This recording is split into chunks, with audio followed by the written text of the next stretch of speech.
الحمد لله نحمده ونستعينه ونستغفره ونؤمن به ونتوكل عليه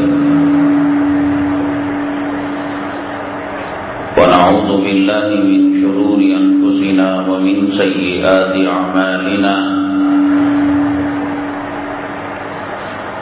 من يهده الله فلا مضل له ومن يضلله فلا هادي له ونشهد أن لا إله إلا الله وحده لا شريك له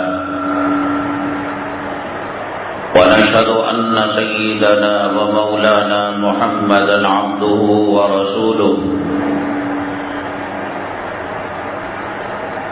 صلى الله عليه وعلى آله وأصحابه وبارك وسلم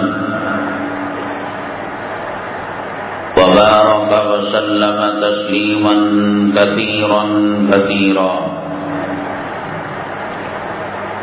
أما بعد فأعوذ بالله من الشيطان الرجيم بسم الله الرحمن الرحيم إن الحكم إلا لله قال النبي صلى الله عليه وسلم لا صفر ولا طيرة ولا عدوى ولا هامة أو كما قال النبي عليه الصلاة والسلام رب اشرح لي صدري ويسر لي أمري واحلل عقدة من لساني يفقهوا قولي اللهم صل على سيدنا مولانا محمد في أول كلامنا اللهم صل على سيدنا مولانا محمد في أوسط كلامنا اللهم صل على سيدنا مولانا محمد في آخر كلامنا معزز سامعین کرام، جب سے ہندوستان میں فرقہ واریت جڑ پکڑ رہی ہے اور فرقہ پرستوں کے حوصلے حکومت کے ذریعے سے بڑھے ہیں، اسلام اور مسلمانوں کی بیخ خودی کرنے کے لیے، جڑ سے اکھاڑ کر پھینکنے کے لیے ان کے مینیفیسٹو میں کئی منصوبے ہیں اور وقتاً فوقتاً ان کے باطل ارادوں کا، گندے منصوبوں کا اور اس کی بدبو ہمیں محسوس ہونے لگتی ہے۔ کبھی وندے ماترم کا مسئلہ، کبھی اسکولوں سے اسلامی تاریخ ہٹانے کا مسئلہ، کہیں اسکولوں کے بیسک نصاب کے اندر اسلام مخالف ذہنیت کے مضامین ڈالنے کا مسئلہ،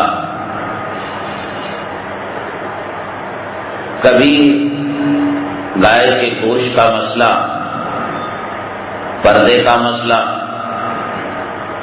کالجوں میں یونیورسٹیوں میں ٹوپی اور داڑھی کا مسئلہ، ان کے جو عزائم اور منصوبے ہیں وقتاً فوقتاً ان کی زبانوں سے یہ نکلتے رہتے ہیں کہ صاحب حج کی سبسڈی ختم کر دی جائے، حج پر پابندی لگا دی جائے۔ انہی منصوبوں میں ایک خطرناک ان کا منصوبہ یہ ہے کہ ہندوستان جب آزاد ہوا تھا، ڈاکٹر امبیڈکر یہاں کے قانون ساز بنے، اس وقت مسلمانوں کے لیے یہ تسلی دی گئی، یہ چھوٹ دی گئی کہ وہ اپنے آئلی مسائل، مذہبی مسائل، مسلم پرسنل لا جس کو کہتے ہیں، اس کے اندر کسی قسم کی مداخلت نہیں کی جائے گی۔ اس میں نکاح آتا ہے کہ مسلمان نکاح اپنے شریعت کے دائرے میں کرے، طلاق کے مسائل شریعت کی روشنی میں حل کرے، خلع کے مسائل شریعت کی روشنی میں حل کرے، قضائے قاضی کے مسائل شریعت کی روشنی میں حل کرے، اور کسی انسان کے مرنے کے بعد جو اس کی جائیداد کی وراثت کا مسئلہ ہے یہ بھی شریعت کی روشنی میں حل کرے۔ ہم مداخلت نہیں کریں گے، اور اب تک بہت حد تک مداخلت ہوئی بھی نہیں ہے۔ حالانکہ کئی مرتبہ سپریم کورٹ نے شوشے چھوڑے کہ پورے ہندوستانی عوام کے لیے، ہندوستانی ناگرک کے لیے، شہریوں کے لیے ایک ہی قسم کا قانون ہو، نکاح کا، طلاق کا، میراث کا، نام نفقے کا۔ اور کبھی کبھی اس کا اظہار شابانو کیس وغیرہ کے ذریعے سے ہوا ہے، ابھی ماضی قریب کے اندر بھی ہوا ہے۔ شریعت کہتی ہے کہ خاوند نے بیوی کو طلاق دی تو اس کی عدت کے دوران خاوند نام نفقہ برداشت کرے گا، اس کا خرچہ برداشت کرے گا۔ عدت کے ختم ہونے کے بعد عورت بیوی اگر حاملہ نہیں ہے، کم و بیش 3 مہینے 90 دن اس کی عدت ہوتی ہے، تو 3 مہینے خاوند اس کا خرچہ برداشت کرے، اور 3 پاکیوں کے بعد خاوند کی ذمہ داری نہیں رہتی۔ اور اگر حالت حمل میں ہے عورت، وہ 1 مہینہ باقی ہے یا 8 مہینے باقی ہیں، عدت ڈلیوری تک، زچگی ہونے تک باقی رہتی ہے، اور اس عدت کا خرچہ خاوند برداشت کرے گا، وہ 1 مہینہ ہو یا 8 مہینے ہو یا 9 مہینے ہو۔ اس کے بعد شریعت کہتی ہے کہ خاوند کی ذمہ داری نہیں کہ بیوی کا وہ نام نفقہ برداشت کرے، خرچہ برداشت کرے۔ شابانو کیس کے اندر کورٹ نے یہ فیصلہ صادر کیا تھا اس کے خاوند کو کہ عدت کے بعد وہ کہاں جائے گی۔ اس کے ماں باپ غریب ہیں، اس کے بھائی اس کے ہاتھ پکڑنے والے نہیں ہیں، اور تو نے اتنے سالوں تک اس سے فائدہ اٹھایا ہے، تا حیات اس کا خرچہ نام نفقہ اپنی حیثیت کے مطابق کورٹ نے طے کیا۔ پورا ہندوستان دہل گیا کہ شریعت کے اندر یہ مداخلت ہے، مسلم پرسنل لا میں مداخلت ہے، اور پورا ہندوستان کا مسلمان بلا اختلاف مکتب فکر، وہ بریلی ہو، دیوبندی ہو، رضا خانی ہو، تبلیغی ہو، اسلامی ہو، مکتب فکر سے بالا طاق ہو کر وہ خطرناک احتجاج کیا کہ کورٹ کو اپنا فیصلہ واپس لینا پڑا اور شریعت کے مطابق فیصلہ صادر کرنا پڑا۔ اس کے بعد بھی ابھی حال میں سپریم کورٹ نے کسی مسلم عورت کو، اس کے خاوند کو پابند کیا کہ تا حیات نام نفقہ دے۔ چنئی کے اندر وہاں کے ہائی کورٹ نے بھی یہ فیصلہ صادر کیا، باوجود یہ کہ شابانو کیس کے اندر یہ طے ہوا تھا کہ مسلم پرسنل لا جو مسلمانوں کے آئلی مسائل ہیں، ایک کرمنل مقدمات ہوتے ہیں، اس میں ہندوستان کے تمام لوگ برابر ہیں۔ چوری کا مقدمہ اس میں نہیں دیکھا جائے گا کہ ہندو ہے، مسلمان ہے، عیسائی ہے، کرسچن ہے، نچلی ذات ہے، اونچی ذات ہے۔ اتنی چوری پر اتنی سزا، قتل پر یہ سزا، ریپ کرنے پر یہ سزا، اس کے دفعات ہیں۔ لیکن یہ جو تمام مذہبی مسائل میں نہیں، آئلی خاندانی مسائل، نکاح کا مسئلہ ہے، طلاق کا مسئلہ ہے، خلا کا مسئلہ ہے، وراثت کا مسئلہ ہے۔ مسلمانوں نے ہندوستان کے اندر جو جدوجہد و آزادی کی تھی وہ اسی بنیاد پر کی تھی کہ ہمارے قرآن میں، ہماری حدیث میں، ہمارے مذہبی معاملات کے اندر تم مداخلت نہیں کرو گے۔ اگر یکساں سول کوڈ لانا تھا، مسلم پرسنل لا کو ختم کرنا تھا، پرانی تعلیمات کو مٹانا تھا، تو کون بے وقوف مسلمان اس کا ساتھ دے گا؟ اسی شرط پر مسلمانوں نے اپنے جان و مال کی قربانی دی تھی کہ ہندوستان ایک سیکولر اور جمہوری ملک رہے گا، ایک ایسا گلدستہ رہے گا کہ جس کے اندر رنگ برنگ کے پھول کھلیں گے اور ایک پھول کا کانٹا دوسرے پھول کو نہیں چبھے گا۔ اسی لیے مسلمانوں نے بڑی عظیم قربانیاں دی، لیکن موجودہ حکومت کے آنے کے بعد جہاں ایجوکیشن سسٹم میں، لا اینڈ آرڈر میں، دیگر مسائل کے اندر ایک خاص قسم کی ذہنیت کام کر رہی ہے، پھر اس مسئلے کو دوبارہ اٹھایا جا رہا ہے کہ مسلمانوں کے لیے ایک نجی قانون کیوں ہے مسلم پرسنل لا۔ مسلمان تو صاف نماز بھی نہیں پڑھتا، روزہ بھی نہیں رکھتا، داڑھی بھی نہیں رکھتا، مذہب کے امور پر عمل نہیں کرتا، اس کو کیا لینا دینا۔ لیکن کل اگر مسلم پرسنل لا کو ختم کر دیا جائے گا تو طلاق مرد نہیں دے گا، طلاق عورت دے گی، جو ہندوستان کا قانون ہے۔ اور دھرموں کے اندر، کورٹ کے اندر عورت مقدمہ دائر کر سکتی ہے کہ میں اپنے خاوند سے تنگ آ چکی ہوں، میں اس کو طلاق دینا چاہتی ہوں۔ شریعت کا جو نظام ہے وہ منصفانہ، عادلانہ اور فطرت انسانی کے مطابق نظام ہے۔ اللہ نے اس نظام کو بنایا ہے۔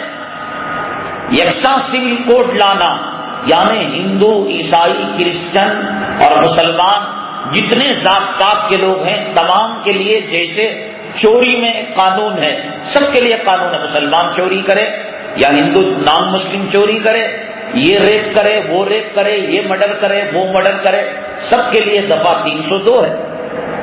اقبال قتل کے لیے، قتل کی واردات انجام دینے کے لیے دفعہ 301 ہے، اس میں عمومیت ہے۔ تو یہ کہتے ہیں کہ مسلمان اس ہندوستان میں رہتے ہوئے اپنی الگ شناخت کیوں بنائے ہوئے ہے؟ مسلم پرسنل لا وہ نکاح اپنے طریقے پر کیوں کر رہا ہے؟ سول میرج، کورٹ میرج کیوں نہیں کرتا؟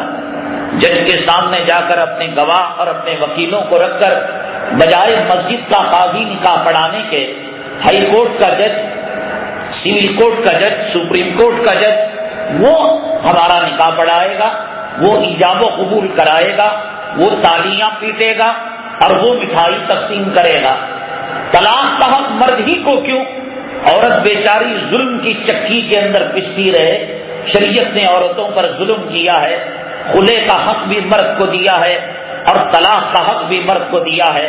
خلا عورت لینا بھی چاہے تو جب تک مرد ایکسپٹ نہیں کرتا، قبول نہیں کرتا خلع نامے کو، وہ خلا نہیں ہوتا۔ یہ کہتے ہیں کہ دیکھو کتنا بڑا اسلام ظلم کر رہا ہے، ان کی عورتیں ہمارے پاس مقدمات لے کر آ رہی ہیں۔ کمبخت گئے گزرے ناجاہل گنہگار اسلام مسلمانوں کے دشمن مسلمان اگر پولیس اسٹیشنوں میں اپنے مقدمات نہ لے کر جاتے، عدالتوں کے اندر اپنے مقدمات نہ لے کر جاتے، مساجد کی کمیٹیاں اور مقامی دارالقضاء اسلامی پنچایتوں میں یہ فیصلے ہوتے تو آج یہ برا دن مسلمانوں کو دیکھنا نہ ملتا، نہ سننے کو ملتا۔ آج عدالتوں کے اندر غیر مسلموں کے مقابلے میں مسلم میاں بیویوں کے نزاعات، جھگڑے، اختلافات، جس کے پاس روپیہ ہے، پیسہ ہے، ایک طاقتور لائر ایڈوکیٹ کو رکھ کر لڑکی والے لڑکے کو دبانا چاہتے ہیں، لڑکے والے لڑکی کو دبانا چاہتے ہیں۔ ان مقدمات کو دیکھ کر انہوں نے کہا کہ مسلم عورت پر ظلم ہو رہا ہے، حالانکہ ہمدردی وہ جانتے ہیں کہ اسلام کا نظام عادلانہ نظام ہے، اسلام کا نظام منصفانہ نظام ہے۔ ان کے پیغمبر جناب محمد رسول اللہ صلی اللہ علیہ وسلم نے عورت کے ساتھ حسن سلوک کا معاملہ کرنے کی تاکید فرمائی ہے اور کہا خیرکم خیرکم لأہلہ وأنا خیرکم لأہلی. اے لوگوں تم میں بہترین وہ نہیں ہے جس نے لمبی داڑھی کر لی, لمبا جبہ پہن لیا اور سجدے کر کر کر پیشانی کو سیاہ کر لیا, یا ہمیشہ ہاتھ کے اندر تسبیح کے دانے ڈھکل رہا ہے. اللہ کے حبیب پاک جناب محمد رسول اللہ صلی اللہ علیہ وسلم کے کہنے کا مطلب یہ ضرور تسبیح ڈھکلنا نیکی ہے, پیشانی پر گھٹا آنا نیکی ہے, جبہ پہننا نیکی ہے, ٹوپی پہننا, عمامہ پہننا نیکی ہے, لیکن آدمی دیکھنے میں صوفی لگے اور عورت پر ظلم کرے, تشدد کرے, یہ اسلام برداشت نہیں کرتا. خیرکم خیرکم لأہلہ, تم میں کا بہترین انسان وہ ہے جو اپنی بیوی کے ساتھ حسن سلوک کرنے والا ہو. عورت کے لیے میک اپ کرنا بڑی سخت ترین وعید ہے حدیث پاک میں. اللہ کے حبیب پاک جناب محمد رسول اللہ صلی اللہ علیہ وسلم نے فرمایا عورت میک اپ کر کر, تنگ چست کپڑے پہن کر, خوشبو لگا کر اگر وہ غیر محرموں سے گزرتی ہے, بازار جاتی ہے شاپنگ کرنے کے لیے, شادی خانہ جاتی ہے, شکرانہ جاتی ہے, ولیمہ جاتی ہے, گھر کی ٹھنڈک میں جاتی ہے, برتھ ڈے میں جاتی ہے, اللہ کے حبیب پاک صلی اللہ علیہ وسلم نے اس کے لیے سخت ترین لفظ کا استعمال فرمایا کہ فہیہ زانیہ, وہ رنڈی اور بدکار عورت ہے. اور آپ نے فرمایا کہ اس کے پاخانے کی جگہ شیطان بیٹھ کر ہر آنے جانے والے زانی کتے کو دعوت نظارہ اور دعوت زنا دیتے ہیں کہ میرے پاخانے کی جگہ دیکھو, میری کمر کی جگہ دیکھو اور میرے سینے کی جگہ دیکھو. آج کے جو برقعے ہیں وہ برقعے اس لائق ہیں کہ اس پر ایک برقع چڑھایا جائے. یہ برقعے ہیں کہ اتنے تنگ ہیں, اتنے چست ہیں, اور اس کے اندر صاف زری کا کام اور چمکی کا کام اس کے اندر لگا ہوا ہے. وہ برقع ہے, میکسی ہے, نیٹی ہے.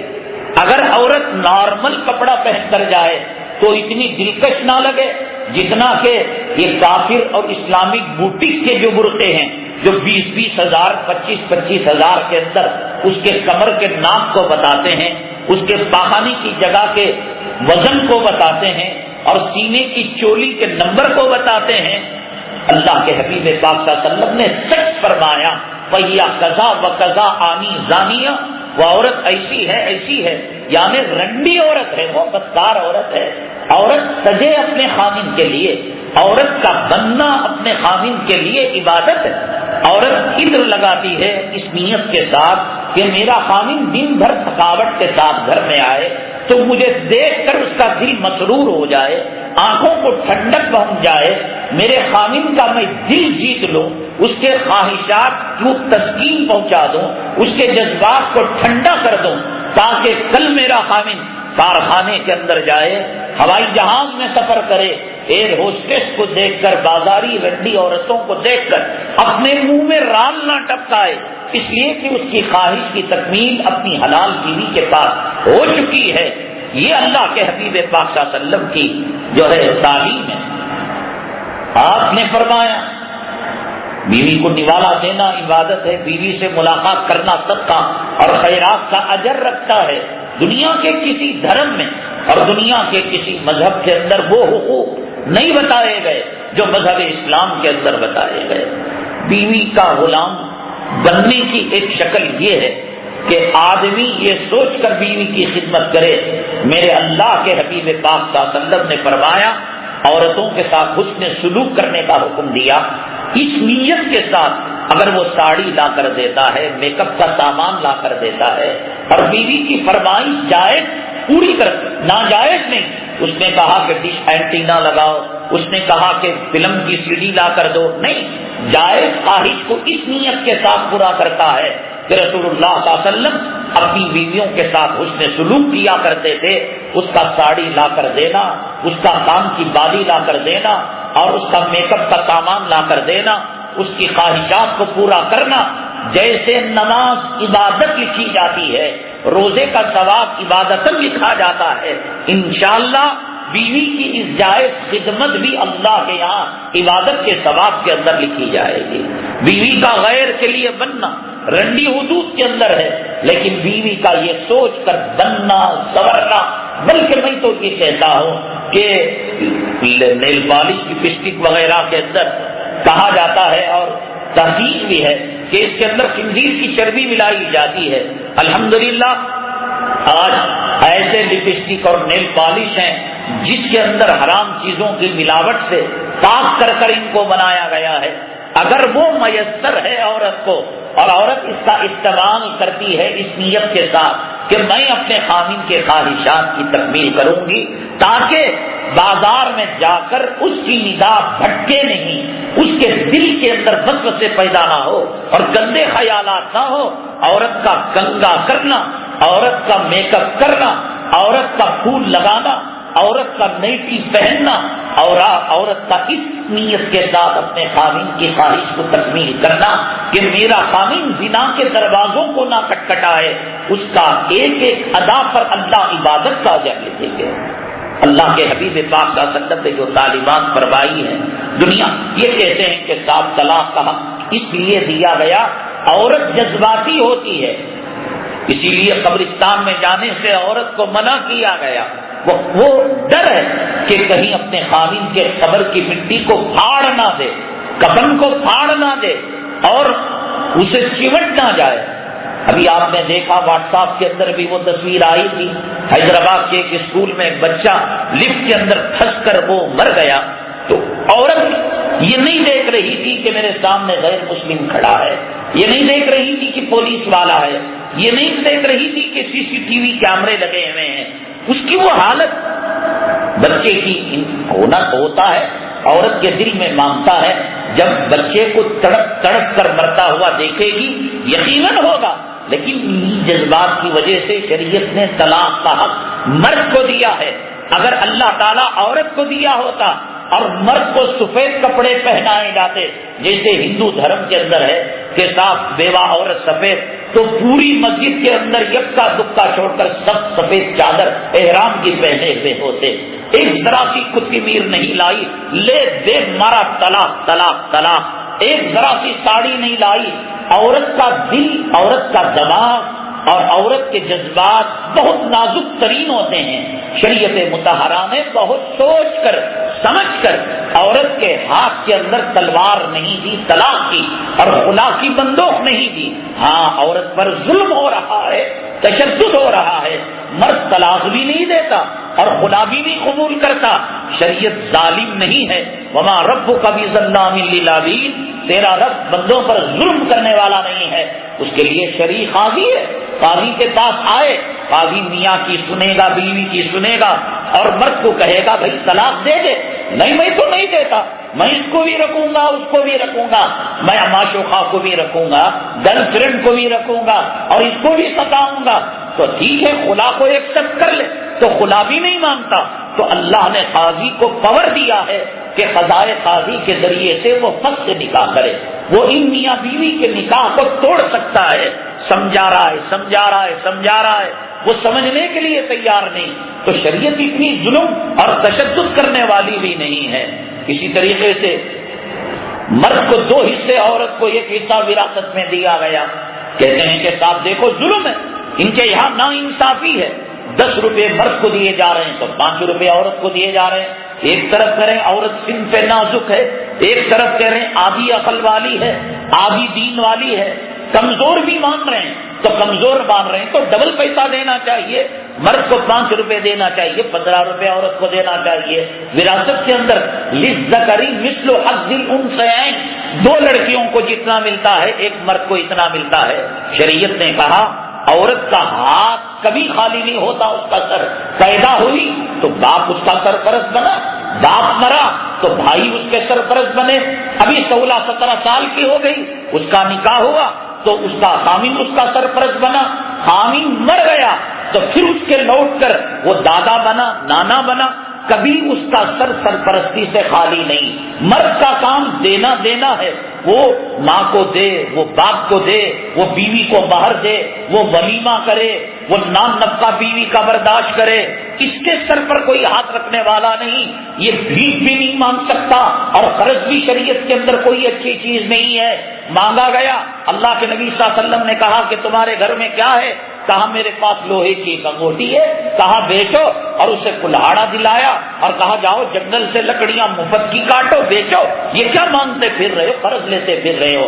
عورت کا یہ مسئلہ نہیں ہے، شادی ہونے تک باپ اس کی روٹی کا ذمہ دار، اس کے مکان کا ذمہ دار اور اس کے کپڑے کا ذمہ دار، شادی کے بعد خاوند ذمہ دار۔ خاوند مر گیا پھر لوٹ کر بھائیوں کی طرف آ جاتی ہے کہ بھائی اس کا ذمہ دار، ماما اس کا ذمہ دار، چاچا، کسے کون ہے ذمہ داری لینے والا؟ تو کہا کہ پیدائش سے لے کر خدا نہ کرے ایک عورت اسلام لے کر آئی، اب ماما تو اس کا ذمہ دار لینے کے لیے تیار نہیں، وہ نو مسلمہ عورت ہے، مر کا ایکسیڈنٹ ہو کر مر گیا، تو شریعت کہتی ہے کہ یہ اسلامی بیت المال، یہ شرم قربانی کے پیسے، یہ صدقات کے پیسے، یہ خیرات کے پیسے آخر اس عورت کو نہیں لگیں گے تو کہاں لگیں گے؟ کبھی بھی یہ عورت سرپر سے نو مسلم ہے، پورے خاندان کو چھوڑ کر مرد کو پکڑ کر آئی اور مرد کا ایکسیڈنٹ ہو گیا، تو اب ماما، دادا، نانا، نانی، والد، والدہ اسے ہاتھ پکڑ کہنے مر، ہم نے کہا تھا، منع کیا تھا کہ لو میرج مت کرنا، تو اس نے کر لیا، لیکن شریعت کہتی ہے کہ مسلمانوں کا جو بیت المال ہے اس کو گھر سے باہر نکلنے نہیں دے گا، کام کو جانے نہیں دے گا، اس کے نان نفقے کی ذمہ داری اسلامی بیت المال پر آ جائے گی۔ لیکن مرد کے لیے یہ سب نہیں ہے۔ دیکھنے میں ایسا لگتا ہے کہ صاحب یہ تو نا انصافی ہے کہ کمزور عورت کو آدھا حصہ، اس کو ڈبل، یہ سب چیزیں بتا کر اسلام مسلمان فتائی طاقتیں اور فرقہ واریت والی ذہنیت رکھنے والے گمراہ کر رہے ہیں، اور کئی مسلمان بھی ایسے موقع پر منافقت کے انڈے دے دیتے ہیں، اخباروں کے اندر اور ٹی وی کے اندر ڈیبٹ اور مباحثے کے اندر رکشا سول کوڈ ہونا چاہیے، یورپ کے اندر ہے، برطانیہ کے اندر ہے، اور اس کی دو وجہ بتاتے ہیں، قانون سب کے لیے یکساں ہوگا تو مواسات، ہمدردی، خیرخواہی اور وحدت ہوگی، اور دوسرا یہ بتاتے ہیں کہ یورپ ملک کے اندر سب کے لیے یکساں قانون ہے، برطانیہ میں، فرانس میں اور انگریزی ممالک میں وہاں کوئی مسلم فرض اللہ نہیں ہے، تو کیا وہاں مسلمان جیتا نہیں ہے؟ دیکھیے یہ جو انگریزی ممالک ہیں ان کا مذہب سے، دھرم سے جو تعلق ہے، یہ وہاں رہتے ہی ہیں کمانے کے لیے، ان کا مقصد وما هذه الحیات الدنیا الا لهو ولعب، بھئی یہ دنیا ہے، مزہ کر لو، موج کر لو۔ دھرم ہولی منانے کا نام ہے، دھرم کرسمس تہوار منانے کا نام ہے، دھرم جو ہے حضرت عیسیٰ علیہ السلام کے مجسمے کو پھول ڈالنا اور بی بی مریم کا جلوس، بس دھرم کے نام پر، مذہب کے نام پر دو ایک کام وہ کر کوئی کرسچن سمجھتا ہے، کوئی ہندو سمجھتا ہے، لیکن مسلمان پوری دنیا کے اندر مذہب سے والہانہ عقیدت رکھتا ہے۔ ایک مسلمان کو اس کی ماں کی گالی دو، غصے کا ٹمپریچر 25-50 ہوگا، باپ کی گالی دو 75 ہوگا، بیوی کی گالی دو 80 ہوگا، لیکن کہو کہ رسول اللہ صلی اللہ علیہ وسلم ایسے ہے، کہو کہ قرآن ایسا ہے، تو وہ ٹمپریچر کا کاٹا توڑ کر نمبروں کو آگے بڑھ جائے گا۔ ظالم میرے آقا کو گالی دے رہا، قرآن کی توہین کر رہا، داڑھی منڈا ہوگا، شرابی ہوگا، بے نمازی ہوگا، لیکن اسلام سے، قرآن سے، رسول اللہ صلی اللہ علیہ وسلم سے اتنا پاورفل تعلق ہے، عقیدت ہے کہ وہ کسی چیز کو برداشت نہیں کر سکتا۔ لہذا یورپ کے اندر، امریکہ میں، برطانیہ میں اقلیت میں رہتے ہیں مسلمان، تو وہاں کے جو دوسرے اکثریت میں رہنے والے عیسائی ہیں، یہود ہیں، نصارہ ہیں، یہ سب ان کا دھرم سے ویسا تعلق نہیں دیتا ہم سے ہے۔ ہم مسجدوں سے محبت کرتے ہیں، ہماری اتنی محبت ہے مسجدوں سے، مدرسوں سے، کہ ہماری محبتوں کا اثر غیروں پر پڑا ہوا ہے۔ غیر ہندوستان کے اس گئے گزرے ماحول کے اندر مسجد بنانے کے لیے چندہ دیتا ہے، مسجد بنانے کے لیے اپنی زمین دیتا ہے، مدرسے کے لیے تعاون کرتا ہے، غیروں کے دلوں مسلمانوں کی ہمدردی کا اثر۔ تو اس لیے یہ نہیں کہا جا سکتا کہ یورپی انگریزی ممالک کے اندر کامن سول کوڈ ہے، سب کے لیے یکساں قانون ہے، مسلم پرسنل لا الگ نہیں ہے۔ تو لہذا ہندوستان کی بات اور ہے، ہندوستان کے اندر مدارس بہت بڑی تعداد میں ہیں، مسلمان بہت بڑی تعداد کے اندر ہے، وہ یکساں سول کوڈ کو قبول کرنے سے پہلے وہ موت کو گلے لگا لیں گے۔ یکساں سول کوڈ کا مطلب یہ ہے کہ آدمی اپنا نکاح سنت کے مطابق نہ کرائے، آدمی اپنی بیوی کو طلاق نہ دے، بیوی اس کو طلاق دے۔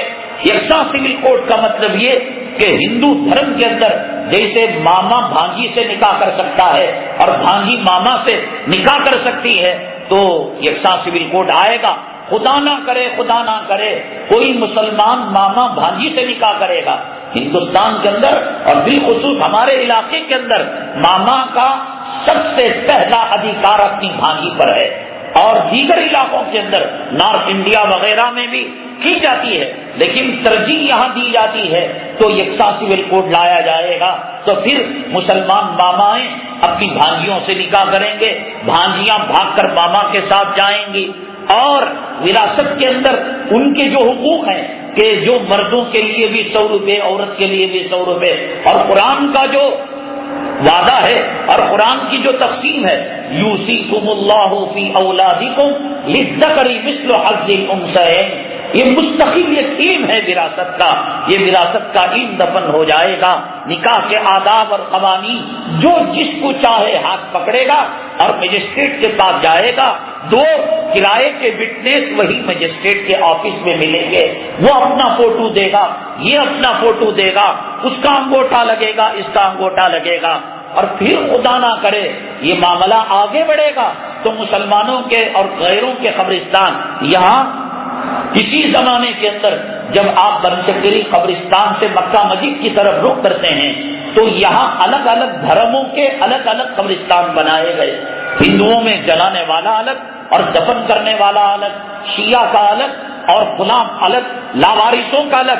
لیکن جب یکساں سول کوڈ آئے گا تو یہ مسلم قبرستان، وہ شیعہ کا قبرستان، وہ گھوڑوں کا قبرستان، وہ کریا کرم کرنے والا، اور پھر وہ مسان، ان تمام کی دیواروں کو پھلانگ دیا جائے گا اور سب کے ساتھ خدا نہ کرے کریا کرم کا معاملہ ہوگا یا غیروں کی طرح زمین کے اندر دفن کرنے کا معاملہ ہوگا۔ یہ بلا وجہ نہیں ہے کہ پستائی اور فرقہ واریت ذہنیت رکھنے والے اب ایڑی چوٹی کا زور لگا رہے ہیں کہ کسی طریقے سے ہندوستان کے اندر مسلمانوں کے مسلم پرسنل لا کو ختم کر دیا جائے۔ بڑے افسوس کی بات تو یہ ہے جورو کا پورا بایو ڈاٹا تاریخ کے ساتھ، مقام کے ساتھ، وقت کے ساتھ کہ 7:32 پر 2009 میں اس کے نیچے کے پیٹ میں درد ہوا تھا، اوپر کے پیٹ میں درد ہوا تھا، بچہ کب گندگی کے ساتھ باہر نکلا تھا اور کیسے نکلا تھا، آپریشن سے نکلا تھا، بغیر آپریشن کے نکلا تھا۔ مسلم پرسنل لا کے اکابرین اور مسلم پرسنل لا کے ذمہ داران رات کی نیندیں ان کی حرام ہو چکی ہیں، اور تحفظ جمہوریت اور تحفظ مسلم پرسنل لا کے نام پر انہوں نے سارے ہندوستان کے اندر تحریک چلا رکھی ہے اور مسلمانوں کو بیدار کر رہے ہیں کہ یکساں سول کوڈ آنے کے بعد اسکولوں کے اندر جائیں گے تو وندنا ان کو پڑھنا پڑے گا، وندے ماترم ان کو گانا پڑے گا، اور ایک درخت کی جو ایجوکیشن کا معبود ہے وہ سمجھتے ہیں اس کی وہ پوجا کرنا پڑے گا۔ اور اسلامی اسباق کے نام پر جو آج مسلم اسکولوں کے اندر دینیات کے شعبے کسی حد تک چلو وہ روپیہ بٹورنے کے لیے صحیح اور مسلم بچوں کو داخلہ دلانے کے لیے صحیح، اس کو ختم کر دیا جائے گا کہ تم اپنے اسکولوں کے اندر دینیات کو نہیں رکھ سکتے۔ بڑے خطرناک ہندو ایجنڈا، ہندو راشٹر کا جو منصوبہ ہے، اور یہ جو پارٹی مرکز کے اندر آئی ہے اس نے صاف اپنی مینیفیسٹو کے اندر بغیر منافقت کے یہ اعلان کیا ہے اگر ہماری حکومت آئے گی تو بابری مسجد کی جگہ رام مندر کو بنائے گی، اور اگر ہماری حکومت آئے گی تو مسلمانوں کے مسلم پرسنل لا کو ختم کر دیا جائے گا۔ حضرت اقدس مولانا خلیل الرحمان سجاد صاحب بمبئی کے اندر صدیق سرائے، جو پرانے زمانے میں کوئی بزرگ ہوں گے صدیق، انہوں نے اس کو وقف کیا تھا۔ اب بالکل سینٹرل بمبئی میں بڑی اربوں خربوں کی جگہ ہے، مسافروں کو رعایتی دام پر وہ جو ہے کرائے پر روم وغیرہ دیا کرتے ہیں۔ وہاں کے ذمہ دار گوونڈی وغیرہ میں ہمارا پروگرام ہوا تو وہ تشریف بھی لائے تھے، میں بھی وہاں گیا تھا۔ الحمدللہ بڑی چوڑی وسیع عریض مسجد ہے. مولانا سجاد صاحب اسی غرض سے جمعہ کا بیان لے کر وہ وہاں پر گئے اور فرمانے لگے کہ حضرت اقدس مولانا الیاس صاحب رحمت اللہ علیہ کی روح مبارک کو اللہ تعالیٰ ترقیات سے نوازے، اللہ تعالیٰ رحمت برکت نازل فرمائے. آج ہم جو کام کر رہے ہیں انہوں نے اس فتنے کو بہت پہلے بھانپ لیا تھا کہ اولاد کو مرتد ہونے سے بچایا جائے، مسلمانوں کو مرتد ہونے سے بچایا جائے. یہ ہمارے بزرگ مولانا الیاس صاحب رحمت اللہ علیہ کے جوتوں کا صدقہ. آج ہندوستان کی صورتحال یہ ہے کہ مسلمان مکتب فکر کے نام پر، مسلمان جماعت کے نام پر، مسلمان فرقہ واریت کے نام پر لڑنا بند کر دے. میرا سفر پچھلے اتوار کو بنگال کے اندر ہوا. منتظمین نے اپنے سروں کی امام ٹوپیاں میرے قدموں میں رکھ دی کہ یہاں بریلوی لوگ آتے ہیں، ہمیں ماں باپ کی سنا کر جاتے ہیں، ہم نے سنا کہ آپ ان کے مقابلے میں سخت تقریر کرتے ہیں. میں نے کہا کہ ٹکٹ میرا واپسی کا ہے، میں جا سکتا ہوں، لیکن ہندوستان کے احوال اس لائق نہیں کہ ایک مکتب فکر کے لوگ دوسرے مکتب فکر پر کیچڑ اچھالے. بدقسمتی کی بات یہ ہے کہ ایک وہ جماعت جو اپنے آپ کو ایمان کی دعوت کی جماعت کہتی ہے، نبیوں والے کام کی جماعت کہتی ہے، اتنا عصبیت، اتنی عصبیت کہ اس جماعت کے علاوہ کوئی اور جماعت نہیں ہے، اس کام کے علاوہ کوئی اور کام نہیں ہے، اس میں جو لگا وہ کامیاب ہے. مولوی 10 سال تک مدرسے میں رہے، 3 سال حافظ بنے، 7 سال مولویت پڑھے، اپنی ماں کو، اپنے باپ کو، اپنی آل اولاد کو چھوڑ کر، اپنے خاندان کی قربانی دے کر اور پردیسی کی زندگی گزار کر مکہ مکرمہ کے ام القری یونیورسٹی میں داخلہ لے، مدینہ طیبہ کی جامعہ اسلامیہ میں داخلہ لے، وہ پی ایچ ڈی کرے، وہ ڈگری کرے، وہ بخاری شریف کو گھول کر پی لے، وہ ترمذی شریف کو گھول کر پی لے، وہ کلام پاک کا مفسر ہو، وہ بخاری شریف کا محدث ہو. ایک پارٹی کہتی ہے جب تک تمہارا وقت ہمارے وقت میں نہیں لگے گا ہم تمہیں مسلمان سمجھنے کے لیے تیار نہیں. فرقہ واریت کے یہ جراثیم ملک کو تباہ کر دیں گے، ملک کو برباد کر دیں گے. قرآن شریف نے صاف کہا کہ وَلَا تَنَازَعُوا فَتَفْشَلُوا، مسلمانوں اختلاف مت کرو. گاڑی کروڑوں روپے کی ہو، اس کے پہیے میں، اس کی بیڑی میں، اس کی چاک میں جو ہوا ڈالی جاتی ہے وہ 2 روپے کی ہوا ملتی ہے. قرآن کہتا ہے ہوا کروڑوں روپے کی گاڑی میں 20 کروڑ کی گاڑی ہے، لیکن 2 روپے کی ہوا اگر سوئچ چبو کر نکال دی جائے وہ گاڑی چلنے کے لائق نہیں رہتی. مسلمان خیر امت ہے، مسلمان امت وسط ہے، مسلمان طاقتور پاورفل قوم، قرآن کی حامی قوم، مدرسہ رکھنے والی، خانقاہ رکھنے والی، ذکر کرنے والی اور نماز پڑھنے والی، روزہ رکھنے والی، ایسی مقدس قوم، ایسی پاورفل قوم اس دھرتی پر نہ پیدا ہوئی نہ قیامت تک پیدا ہو سکتی ہے. لیکن قرآن نے کہا وَلَا تَنَازَعُوا فَتَفْشَلُوا کہ تم اگر اس کے چاک سے، اس کی ویل سے اپنی وحدت کی ہوا نکال دو گے تو یہودی کتے تمہارے گھروں کے اندر گھس کر. ابھی نماز سے آنے سے پہلے ہمارے وہ صاحب جو ہمیں گاڑی میں لے کر آتے ہیں، رات بھر میں اللہ کی قسم کھا کر کہتا ہوں بڑی کروٹیں لے کر اپنی رات کو مشکل سے گزارا. دادری کے اندر ہم نے اخباروں میں پڑھا، بیانوں میں سنا کہ محمد اخلاق کے ساتھ کیا معاملہ ہوا، لیکن اس کی ویڈیو ریکارڈنگ جو دیکھی، برما کے اندر جو تشدد ہوا، فلسطین کے اندر، عراق کے اندر، افغانستان کے اندر، یہودی کتے، بھیڑیے، سور کھانے والے، شراب پینے والے، ماؤں کے ساتھ زنا کرنے والے، شاید وہ مسلمان قیدیوں کے ساتھ کبھی کچھ رحم بھی کر دیں گے.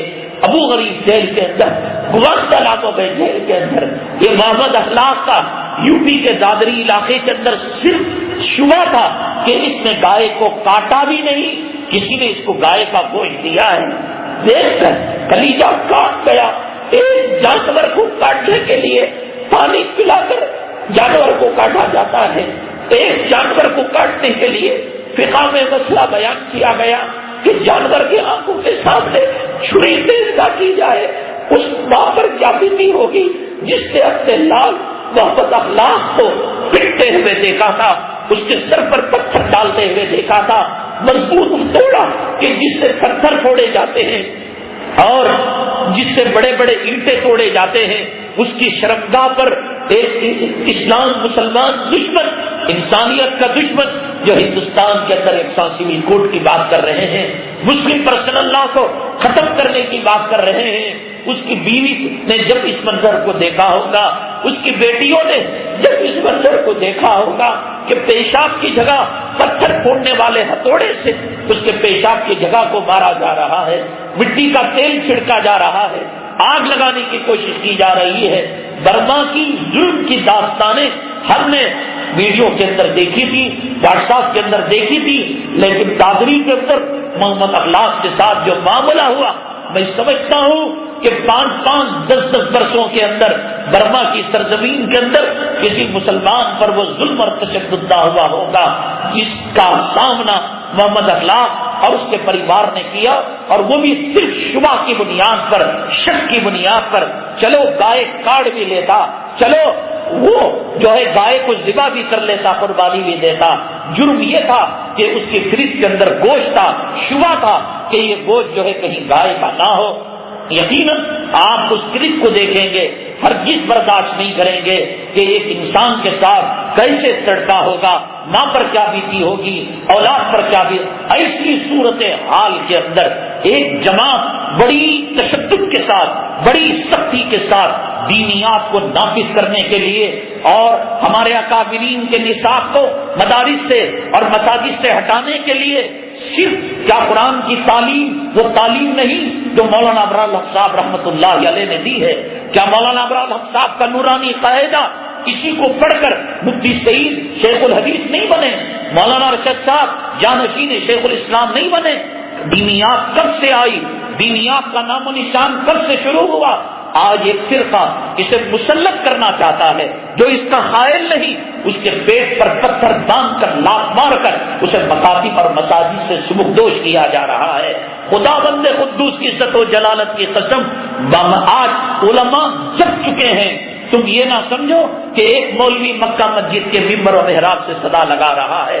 ابھی ایک علاقے کی کلپ آج میں نے واٹس ایپ کے اندر بھی بھیجی کہ جس سے پتا چلتا ہے فلاں جماعت کا محاسبہ علماء دیوبند نے لیا ہے، اور میں سمجھتا ہوں کہ اب یہ وقت آ چکا ہے کہ جو فرقہ واریت کی ذہنیت سے عصبیت کو لا کر ہر چیز کو اس نگاہ سے دیکھا جاتا ہے کہ مولانا صاحب تقریر کر رہے ہیں تو ہمارے مکتب فکر کی بات آ رہی ہے، میلاد کا جلسہ ہو رہا ہے، جمعیت اپنا کام کر رہی ہے، ہر جگہ وہی سوچ، ہر جگہ وہی ذہنیت۔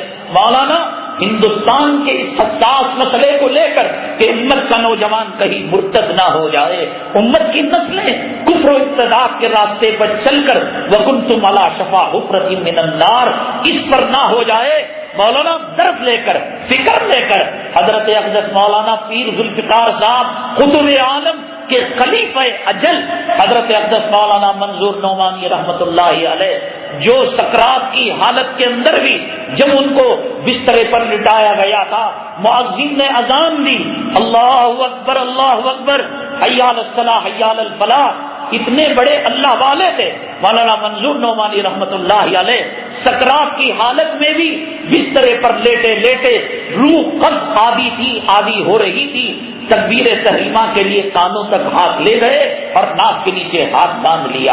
ان کے یہ صاحبزادے ہیں تو ایک جو ہے نمبر والا کھڑا ہو گیا اور کہا کہ حضرت مولانا الیاس صاحب کا نام لینے کا آپ کو کوئی حق نہیں ہے، اس چیز کو آپ واپس لیں۔ مسجد تھی، اللہ کا گھر تھا، بعد میں سمجھایا جا سکتا تھا، مسجد کے اندر انتشار ہو گیا، مسجد کے اندر جھگڑا ہو گیا، مسجد کے اندر تو مئی ہو گئی۔ کیا نمبروں کے اندر ایک نمبر اکرام مسلم نہیں ہے؟ وہ تو اکرام مسلم سے بڑھ کر اکرام عالم تھے، وہ اکرام عالم سے بڑھ کر اکرام ولی تھے، وہ اکرام ولی سے بڑھ کر قطب عالم کے خلیفہ تھے۔ یہی تعلیم ہے، یہی عصبیت ہندوستان کو تباہ کر رہی ہے۔ آج میری بات ایک دیوانہ وار بات سمجھ میں آ رہی ہے، 5-10 سال کے بعد دیکھیں جب ہندوستان کے مدارس جگ چکے ہوں گے، علماء جگ چکے ہوں گے۔ حدیث پاک میں آیا، اللہ کے حبیب پاک صلی اللہ علیہ وسلم نے فرمایا ایک زمانہ آئے گا اشرار، غنڈے اور کمینہ قسم کے لوگوں کو عزت کی جائے گی ان کے شر سے بچنے کے لیے۔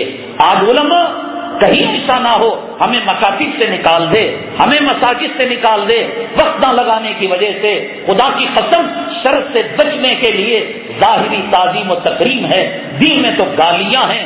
جاہلوں کے ہاتھ سے نظام نکل کر کب علماء کے ہاتھ میں آئے گا وہ دیکھ رہے ہیں، تڑپ رہے ہیں۔ ایسی حالت کے اندر جہاں یکساں کامن سول کوڈ کو نافذ کرنے کی باتیں، مسلمانوں کی آئیڈینٹیفائی ختم کرنے کی باتیں، مسلمانوں کے تشخص کو ختم کرنے کی باتیں، فرقہ واریت زیبا نہیں دیتی اور آپس کا اختلاف زیبا نہیں دیتا۔ تم کو پسند ہے نماز کی دعوت کا کام، تم خوشی سے کرو۔ مجھے ختنی کی دعوت کا کام پسند ہے، ختنہ سنت ابراہیمی ہے، میں ایک پنڈال سجاؤں گا، 100 غریب لڑکوں کی ختنہ کروں گا، میں اس کی دعوت دوں گا۔ ایک آدمی کو غریب لڑکیوں کی اجتماعی نکاح کی دعوت پسند ہے، وہ اس کی جیسے یہ عمل خیر کی دعوت ہے، وہ عمل خیر کی دعوت ہے۔ ایک عمل خیر کی دعوت دینے والا دوسرے عمل خیر کی دعوت دینے والے کو ڈاؤن کرے، یہ یہودی سازش ہو سکتی ہے، اسلام کا کوئی حصہ نہیں ہے۔ اسلام کے اندر ایک دوسرے کا اکرام احترام بتایا گیا۔ امام شافعی رحمۃ اللہ علیہ نے امام احمد ابن حنبل رحمۃ اللہ علیہ کا جب پیغام ملا، اور امام احمد ابن حنبل رحمۃ اللہ علیہ شاگرد ہیں، امام شافعی رحمۃ اللہ علیہ استاد ہیں، اور جب کوئی آدمی ہمیں خوشخبری سناتا ہے تو سنت یہ ہے کہ اس کو کوئی گفٹ دے دیا جائے۔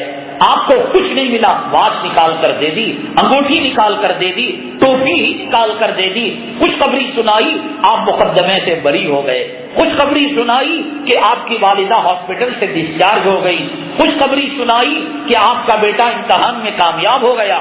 سنت یہ ہے کہ اس کو خوش کیا جائے۔ امام احمد ابن حنبل رحمۃ اللہ علیہ کو جب سعادت ملی امام شافعی رحمۃ اللہ علیہ کی صحبت کی، تو جو پیغام لے کر میسج لے کر آیا تھا ان کو اس نے چادر دے دی گفٹ میں۔ امام شافعی رحمۃ اللہ علیہ نے پوچھا کہ کیا انہوں نے کیا؟ کہا کہ کچھ دیا تو نہیں، یہ چادر مجھے گفٹ دے دی۔ اللہ اکبر! وقت کا امام جلیل القدر امام شافعی رحمۃ اللہ علیہ، وہاں امام احمد ابن حنبل شاگرد، یہ استاد شاگرد کے جسم کو لگا ہوا کپڑا اس کو پانی میں بھگویا، اور پانی میں بھگو کر اس کپڑے کی گندگی کو اور اس کپڑا آلود پانی کو امام شافعی رحمۃ اللہ علیہ نے یہ کہہ کر پی لیا، اللہ میرے باطن کو نور سے منور کر دے گا۔ ان کے مسائل اور ہیں، امام احمد کے مسائل اور ہیں۔ یہی امام شافعی رحمۃ اللہ علیہ سیدنا امام اعظم ابو حنیفہ رحمۃ اللہ علیہ کے مزار مبارک کے قریب مسجد میں گئے، رفع یدین نہیں کیا۔ شاگردوں نے کہا آپ کا امام ابو حنیفہ کا جھگڑا رفع یدین کو تو معرکۃ الآرا ہے، خطرناک مقابلہ ہے، 2020 کے میعاد سے زیادہ خطرناک ڈیبٹ ہے آپ کا، اور یہاں آ کر آپ نے رفع یدین چھوڑ دیا۔ فرمایا لتعظیم ھذا القبر، اس قبر والے کی عظمت کو مد نظر رکھ کر اس کے علم اور اس کے اجتہاد کا احترام کرتے ہوئے میں نے رفع یدین کو چھوڑ دیا۔ آج چھکاس کا ٹماٹر بیچنے والا، چوری کا مال اسکراپ میں بیچنے والا یہ سمجھتا ہے کہ میں نبی کا نائب ہوں، میں نبی کا خلیفہ ہوں، نہ کسی عالم کو خاطر میں لاتا ہے، نہ کسی محدث کو خاطر میں لاتا ہے۔ بکری کی ماں کب تک خیر بنائے گی؟ وقت آئے گا۔ فرانس کے اندر وقت آیا نہیں آیا؟ عراق والوں نے فرانس کا کیا بگاڑا تھا؟ شام والوں نے فرانس کا کیا بگاڑا تھا؟ کبھی جا کر بمباری کی تھی، ان کے کتے کو بھی زخمی نہیں کیا، لیکن یہ حرامزادہ اپنی ناٹو فوج کے اندر سب سے بڑی تعداد اپنی فوجیوں کی رکھ کر سور کا برگر فضا کے اندر کھا کر، شراب پی کر اور سگریٹ کی پھپکیاں لے کر، بائلر مرغی چھلی ہوئی چہرے لے کر، ابو سمخم تریرا جو جہنمی چہرے ہوتے ہیں دنیا پڑے ہوئے، فضاؤں میں جا کر انہوں نے گوشت کے لوتھڑوں سے اور مسلمانوں کے گوشت کے قیموں سے انہوں نے جو ہے کھیلا نہیں۔ انہوں نے عراق کے ساتھ کیا معاملہ کیا؟ ملک شام کے ساتھ سب سے بڑی ناٹو میں فوج فرانس کی فوج ہے۔ جب 2010 سن ہجری کے اندر ہمارے تابعین نے ملک فرانس کے اندر اسلام کو پہنچا دیا تھا، اس کے بعد کچھ حالات ہوئے کہ صلیبی جنگیں ہوئی، ان صلیبی جنگوں کے اندر فرانس پوری قوت کے ساتھ اسلام مسلمان دشمنوں کا ساتھ دیا اور مسلمانوں کو وہاں سے چلتا کر دیا. فرانس کی تاریخ اٹھا کر دیکھیں کہ جب رسول اللہ صلی اللہ علیہ وسلم کا کارٹون ڈنمارک کے اندر بنایا گیا اور پوری دنیا کے اندر احتجاج ہوا کہ صاحب ایسا کارٹون بنانا ایک انسانی تہذیب کے خلاف ہے، انسان کی آزادی کے خلاف ہے. پھر یہ فرانس ہی تھا جس نے دوبارہ اخبار کے اندر اس کارٹون کو چھاپ کر مسلمانوں کے جذبات کو مجروح کر کر اس نے چیلنج دیا تھا کہ میں نے دوبارہ تمہارے پیغمبر کے کارٹون کو چھاپا ہے، تم میرے ساتھ جو سلوک کرنا چاہو کرو. تو چنانچہ ہیٹلی کے ساتھ کیا معاملہ ہوا اور کتنی کتے اور سور سے بدتر موت مرا وہ تو دنیا جانتی ہے. دیکھ رہے تھے وہ لوگ جو جن کے دلوں کے اندر ایمان کا درد تھا. رسول اللہ صلی اللہ علیہ وسلم کی عظمت تھی، بے حیائی اور بے شرمی اور حجاب پر برقعے پر پابندی کی بات آئی. وہ کون سا ملک ہے جس سب سے پہلے اس نے کہا کہ میں اپنی عورت کو بازاروں کے اندر مادرزاد برہنہ کر کر لے جاؤں گا؟ ہے کوئی دنیا کی مسلمان عورت جو میری بیوی کو پردہ پہنا سکے؟ تو کتے سے سور سے بدتر ہو جائے، تیری شرم و حیا کا جنازہ نکل جائے. یہ بیچاری فاطمہ سمیہ زینب نام کی حیادار بچی تجھ جیسے خبیث کے منہ کیوں لگے گی؟ بے حجابی کا، بے شرمی کا اور پردے پر برقعے پر پابندی کی بات آئی تو فرانس سب سے آگے. ناٹو کے اندر سب سے زیادہ اس کی تعداد. عراق کے اندر وہ ملک شام جو پیغمبروں کی سرزمین ہے، انہوں نے ان کے کتے اور ان کے سور کو بھی چھیڑا نہیں تھا. اگر یہ لوگ ان کو مارتے تو بدلے میں وہ ان کو مارتے تو چلو سلام وعلیکم السلام نمستے نمستے یہ مل جاتا تھا. انہوں نے کیا کیا تھا؟ ان کا قصور کیا تھا؟ ان کی آبادیوں کو ویرانوں میں تبدیل کر دیا گیا، حاملہ عورتوں کو خیمہ بنا دیا گیا، بچوں کے پرت سے ہواؤں کے اندر اڑا دیے گئے، ہزاروں لاکھوں افراد کو معذور کر دیا گیا. ظلم لوٹ کر ظالم کی طرف جاتا ہے. یہ اللہ کا دستور ہے، یہ اللہ کا قانون ہے. قرآن کریم کے اندر سورہ رحمان کے اندر فرمایا کل یوم ہوا فی شان.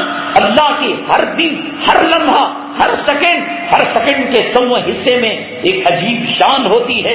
اللہ دیکھتا ہے. ولا تحسبن اللہ غافلا عما یعمل الظالمون. تم غافل نہ ہو کہ اللہ تبارک تعالیٰ غافل ہے کہ وہ ظالموں کے کرتوتوں کو نہیں دیکھ رہا ہے.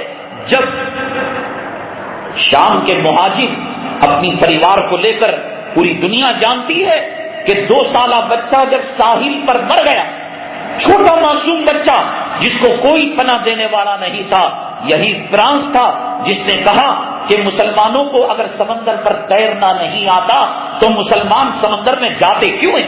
ہم کو دیکھو، ہم سمندروں میں بھی چلتے ہیں اور ہواؤں کے اندر بھی اڑتے ہیں.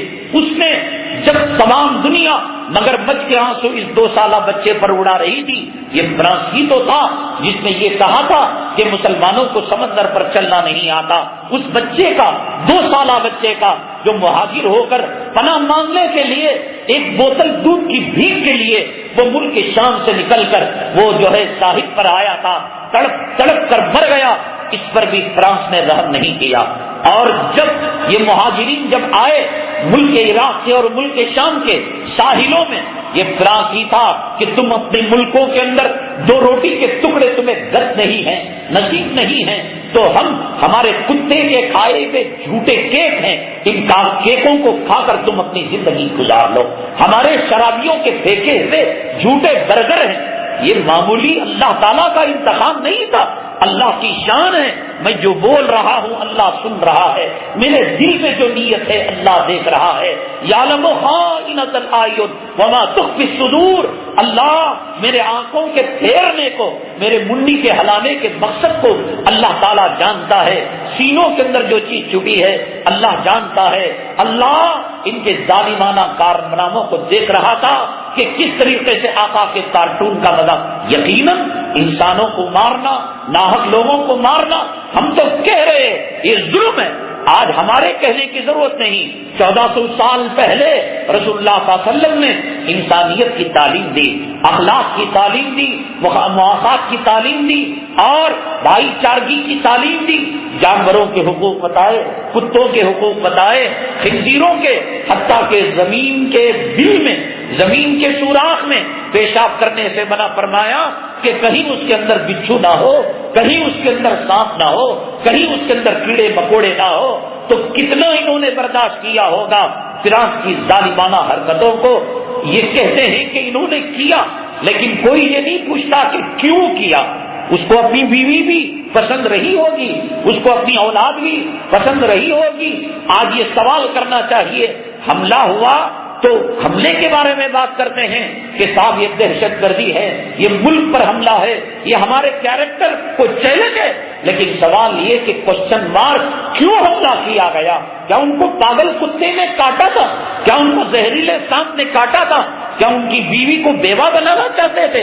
کیا ان کے بچوں کو یتیم بنانا چاہتے تھے؟ کیا تمہارے اندر دم ہے کہ تم بیویوں کو بیوہ بناؤ؟ کیا تمہارے اندر دم ہے کہ تم بچوں کو یتیم بناؤ؟ وہ کیا اسباب تھے کہ صبر کا پیمانہ لبریز ہو کر وہ خونخوار بھیڑیے بن گئے؟ صبر کا پیمانہ لبریز ہو کر وہ رسول اللہ صلی اللہ علیہ وسلم کی عظمت میں سرشار ہو کر وہ چاہتے نہ چاہتے یہ قدم بڑھانے کے لیے مجبور ہو گئے۔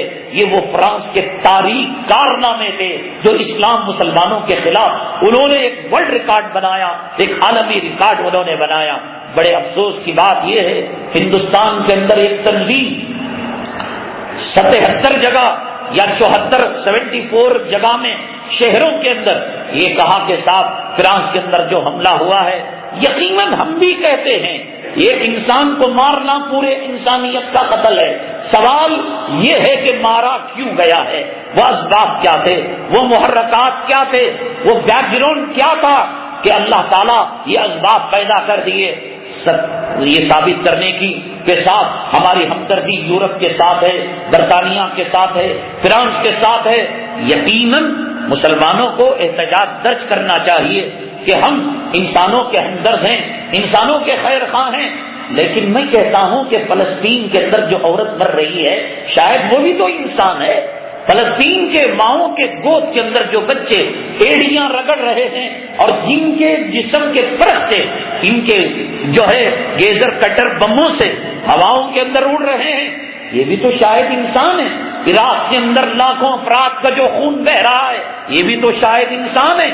افغانستان کے کو تم نے تورا بورا وادی کے اندر اور مٹی کے گھروں کے اندر اس کو تبدیل کر دیا، شاید وہاں رہنے والے بھی انسان ہیں۔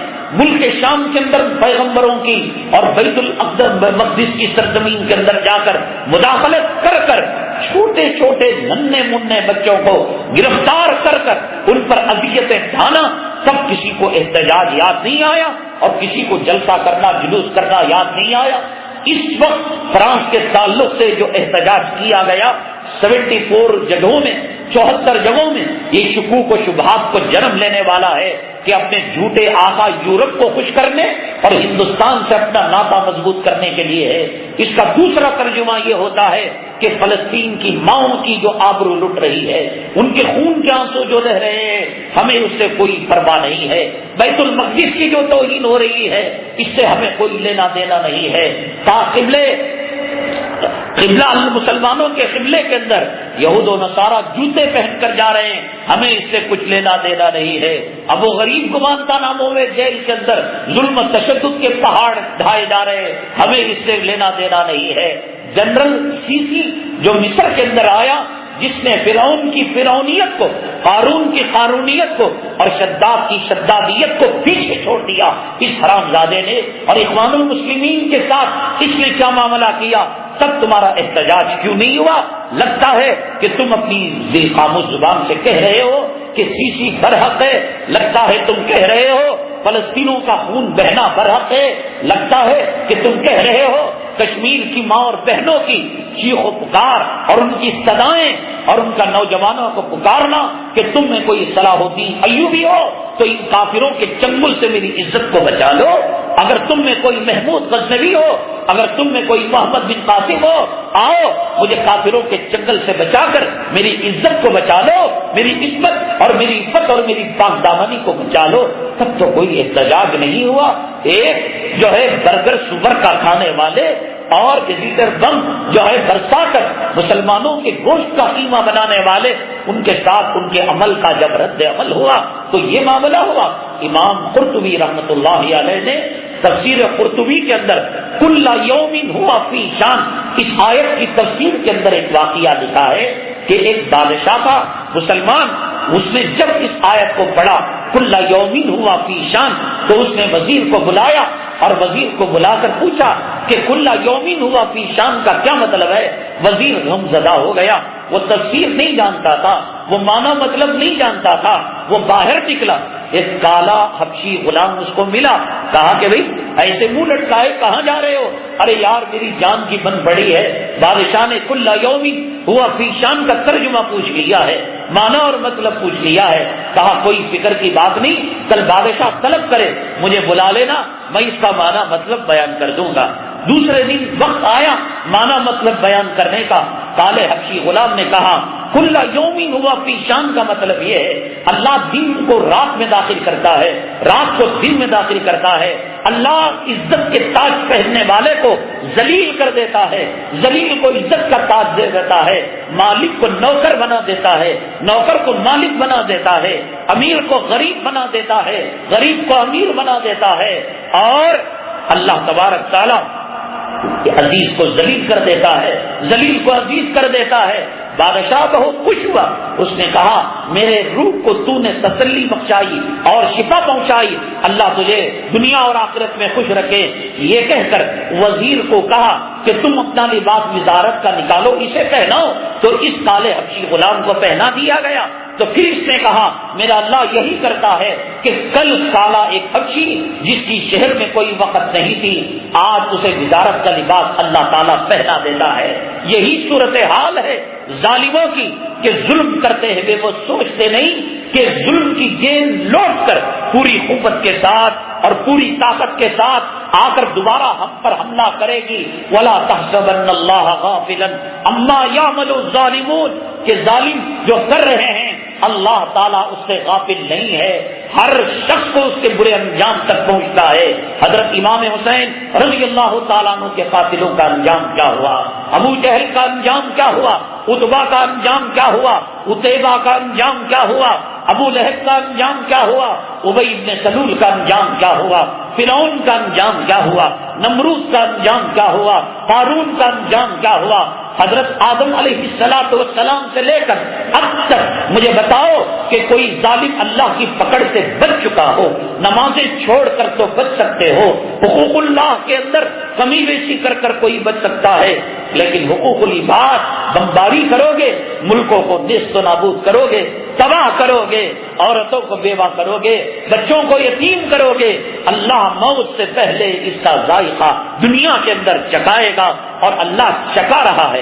میں اگلے جمعے آپ کو بتاؤں گا یہ امریکہ برخوردار جو انا ربکم الاعلی کا دعویٰ کر رہا ہے کہ میں سب سے بڑا پروردگار ہوں، اس کی اندر کی فائنانشیل حالت جنگوں کے اندر پیسہ خرچ کر کر، ہتھیاروں کے اندر پیسہ خرچ کر کر، سود کے اندر ملوث ہو کر اتنی پتلی ہے کہ ہندوستان کا ایک مسلمان اگر وہ زکوٰۃ اس کو دے سکتا ہے، شریعت اجازت دے تو کہیں گی شریعت کہ سب سے پہلے امریکہ کے فقیروں کو تو اس کی اکنامک اور معاشی حالت تباہ اور برباد ہو چکی ہے.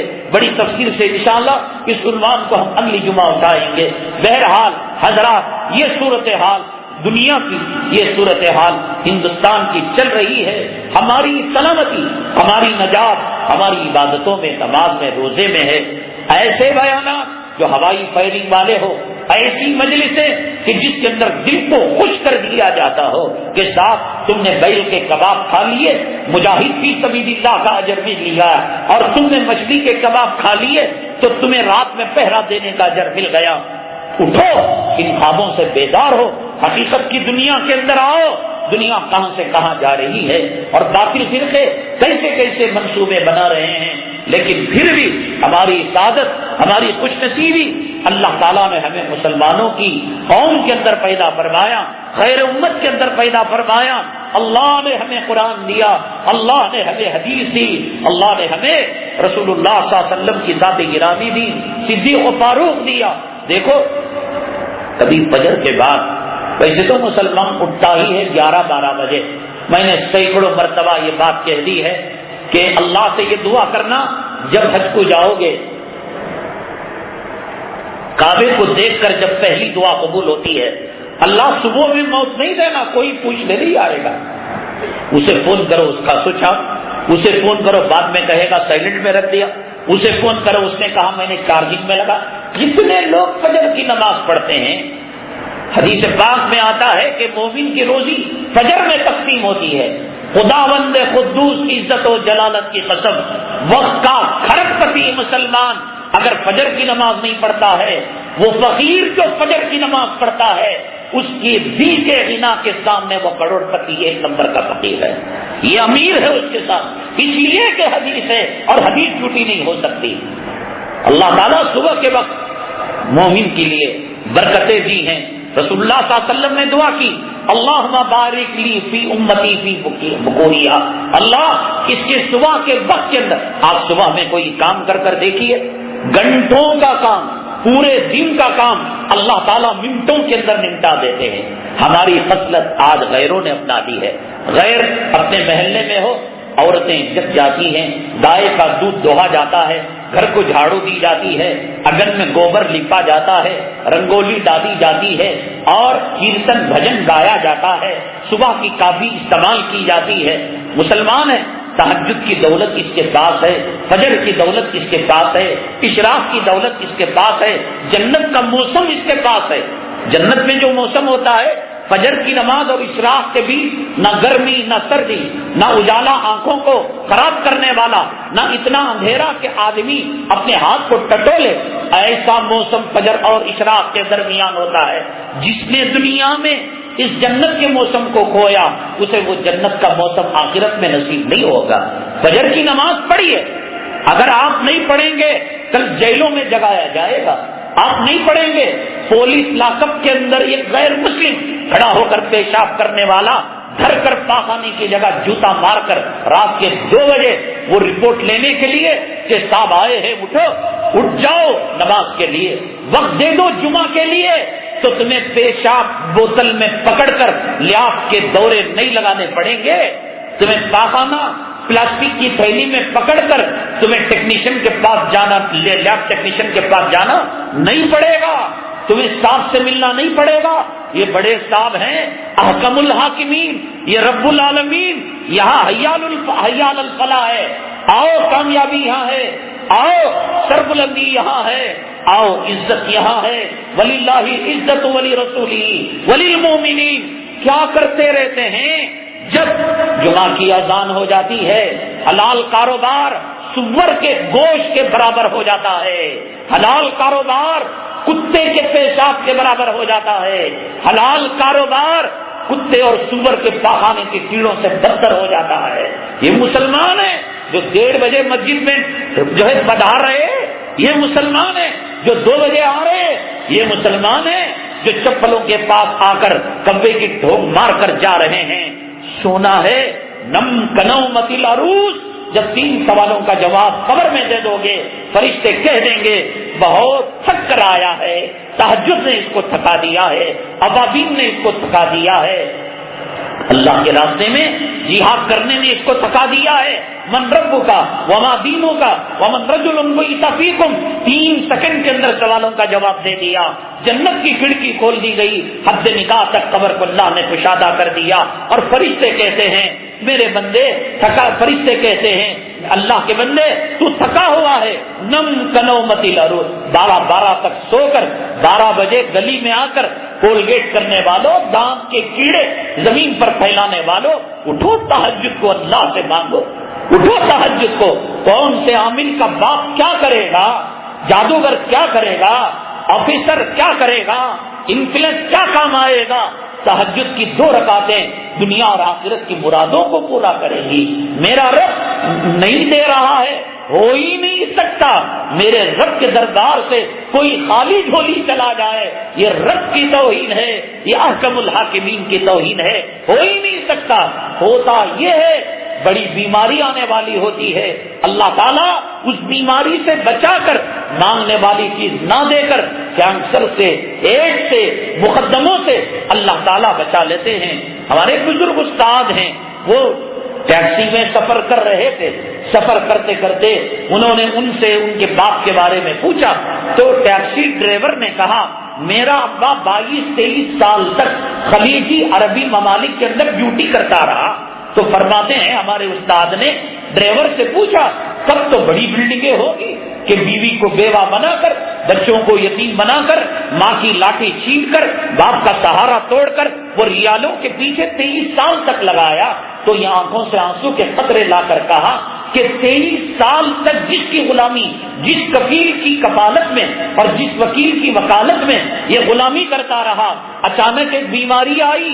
وکیل اور کفیل نے کہا کہ تم اب کام کرنے کے لائق نہیں, تم اپنے ملک میں واپس چلے جاؤ. تو ڈرائیور کہنے لگا میرا ابا آیا, ایسی بیماری لگی کہ 23 سال کی کمائی اس بیماری کے علاج میں چلی گئی, اور جس دن اس کو ڈسچارج ہو کر گھر آنا تھا موت کا پروانہ آیا اور پھر مر کر وہ جو ہے قبرستان چلا گیا. اللہ تعالیٰ ایسے حادثات کو ہماری دعاؤں کے ذریعے سے ٹالتے ہیں. دعا بیکار نہیں جاتی, تہجد بیکار نہیں جاتی, فجر کی 2 رکعتیں بیکار نہیں جاتی. کہاں بھاگتے پھر رہے ہو مال کے پیچھے, دولت کے پیچھے, کارخانوں کے پیچھے. امن یجیب المضطر اذا دعا ویکشف السوء ویجعلکم خلفاء الارض. کون ہے پریشان حالی کو سننے والا, مضطر کی پریشانی کو قبول کرنے والا؟ اللہ ہی تو ہے. حضرت پیر ذوالفقار صاحب دامت برکاتہم نے واقعہ بیان کیا. ایک میاں بیوی تھے, کہیں وہ سفر میں گئے, سمندر کے کنارے ان کو ایک چکنا پتھر ملا. تو بیگم نے کہا ہم اس کو شوکیس کے اندر رکھیں گے. اس کو لے آ کر شوکیس کے اندر بڑی حفاظتوں کے ساتھ سجا کر رکھ دیا گیا. کون آتا پوچھتا یہ کہاں کا پتھر ہے, کہاں کا پتھر ہے, چھونے نہیں دیا جاتا. موٹے موٹے گلاس شوکیس سے لگا دیے گئے, تالا لگا دیا گیا. ایک مرتبہ شوکیس کی صفائی ہوئی, بیگم نے اس کو ہاتھ میں لیا صاف کرنے کے لیے. اللہ کا کرنا یہ ہوا کہ پتھر چکنا تھا, ہاتھ سے پھسلا اور زمین پر گرا اور اس کے 2 ٹکڑے ہو گئے. خاوند ناراض ہوا کہ اتنے سالوں سے بچا کر رکھا تھا, ہائے تم نے پتھر کو پھوڑ دیا. ابھی نیچے دیکھتے کیا ہیں کہ پتھر کے اندر سے ایک کیڑا نکل رہا ہے اور وہ بڑی تیزی کے ساتھ آگے کی طرف جا رہا ہے. اتنے سالوں سے میرا رب رات کی تاریکی میں, پتھر کے اندر کالے سوراخ کی تاریکی میں اس کیڑے کو پال رہا تھا, اس کیڑے کو روزی دے رہا تھا. وہ رب محمد صلی اللہ علیہ وسلم کے غلاموں کو, تہجد گزاروں کو, اشراق پڑھنے والوں کو, ابابین پڑھنے والوں کو, فجر پڑھنے والوں کو کسی اور کا محتاج بنائے گا. مسکال مارتے ہو, موبائل کے اندر نمبر بینڈ لگا رکھا ہے, کہتے ہو کہ 0 کا نمبر نہیں لگتا, 7 کا نمبر نہیں چلتا. بھکاری کے بھکاری ہو. ہاں, یا تو تم تاج محل بنا کر دکھاؤ شاہ جہاں بن کر ممتاز محل کی یاد میں, یا ہم چیلنج دیتے ہیں کہ آؤ تہجد پڑھو, نماز پڑھو, اور مراد پوری نہ ہو تو ہماری جان لے کر چلے جاؤ. حیا علی الفلاح کہا کہ کامیابی کی طرف آؤ, حیا علی المسجد نہیں کہا. حیا یہ عربی کا وہ لفظ ہے جو کسی کے استقبال اور ویلکم کے اندر سب سے قیمتی لفظ ہے. اس سے بڑھیا لفظ اور عربی ڈکشنری کے اندر, قرآن کے اندر نہیں ملتا, حدیث کے اندر نہیں ملتا. میرا رب کتنا رؤوف ہے, رحیم ہے, کریم ہے کہ وہ اتنا محتم بشان عظمتوں والا لفظ حیا, تشریف لائیے, ویلکم, خوش آمدید. ہم دل کی گہرائیوں سے آپ کا سواگت کرتے ہیں. یہ ہوٹلوں پر کھڑے ہوئے پتلے جو دانت دکھاتے ہیں, بل نہ دینے پر یہی ڈنڈا بھی لے کر ماریں گے. ابھی کل کوئی مزدور کے اندر آپ نے دیکھا, اخبار میں پڑھا کہ 2 منچلوں نے ایئر ہوسٹس کو چھیڑا تو اس کا FIR کٹ گیا. تو پھر دانتیں کیوں دکھاتی ہے, وہ اسکرٹ کیوں پہنتی ہے, منہ کتے سور کی طرح بنا کر کہ آپ کو برگر چاہیے, ویج چاہیے, نان ویج چاہیے, ایسے کہ 100 بیویاں اپنی جو ہے محبت نشاور نہ کرے. تو ٹھیک ہے, اس نے تجھ سے محبت کا پیغام, جب محبت کی پہل ہوئی, سلام ہوا تو وعلیکم السلام ہوا, گڈ مارننگ ہوا تو گڈ مارننگ اس نے کہا. تو یہ ایسا دھوکہ نہیں ہے کہ حیا علی الفلاح پکار کر کہ آؤ کامیابی اور تھپڑ دے کر بھیج گیا. میرا اللہ رؤوف ہے, رحیم ہے, کریم ہے. یا صنم کہنے والا 90 پر 9 سال کا پجاری جب بھول سے یا سمجھ نکل گیا تو میرے اللہ نے کہا لبیک یا عبدی، کہ 99 سال سے میں تیرے اسی لفظ کا انتظار کر رہا تھا، ایسے رہی اور کریم کے دربار کو چھوڑ کر بھاگ کام کر کہاں جا رہے ہو؟ میں نے گزشتہ جمعہ عرض کیا تھا اللہ نے کیسے عظیم الشان دولت سے ہمیں مالا مال کیا ہے۔ ایک تو انشاءاللہ ایمان کے سطح میں جنت جائیں گے ہی، اللہ بغیر حساب و کتاب کے جنت ہمیں نصیب فرمائے۔ زمزم کی دولت کس کے پاس ہے؟ امریکہ میں ہے کنواں زمزم کا، برطانیہ میں ہے، فرانس میں ہے۔ تم کو اپنی سائنس و ٹیکنالوجی پر ناز ہے، ہمیں زمزم کے 2 قطروں پر ناز ہے۔ ماء زمزم بما شرب والا، جس مقصد کے لیے زمزم پیا جاتا ہے اللہ وہ مراد پوری فرماتا ہے۔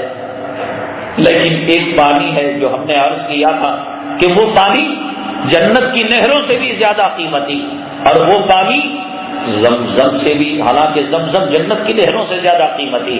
تو آپ نے سوچا کیا ہے، اللہ عالم، لیکن بات یہ ہے رسول اکرم جناب محمد الرسول اللہ صلی اللہ علیہ وسلم غزوے میں تشریف لے کر گئے تھے ایسے علاقے میں کہ پانی کا نام و نشان نہیں تھا، جانور اور انسانوں کے حلق سوکھ چکے تھے۔ آپ نے فرمایا کہ اگر کسی کے پاس ایک چلو بھر پانی لوٹے میں ہو وہ لے کر آئے۔ اللہ کے حبیب پاک صلی اللہ علیہ وسلم کے پاس وہ پانی لایا گیا، آپ صلی اللہ علیہ وسلم نے اپنی مبارک انگلیاں اس کے اندر ڈالی اور اوپر اٹھائی تو رسول اللہ صلی اللہ علیہ وسلم کے انگلیوں سے میٹھے ٹھنڈے پانی کی نہریں جاری ہو گئی۔ علماء نے لکھا رسول اللہ صلی اللہ علیہ وسلم کے مبارک انگلیوں سے نکلنے والا پانی زمزم اور جنت کے پانی سے زیادہ قیمتی ہے۔ ایک مسئلہ یہ ہے اللہ تعالیٰ کی قدرت کب کیسے کروٹ لیتی ہے آپ جان سکتے ہیں؟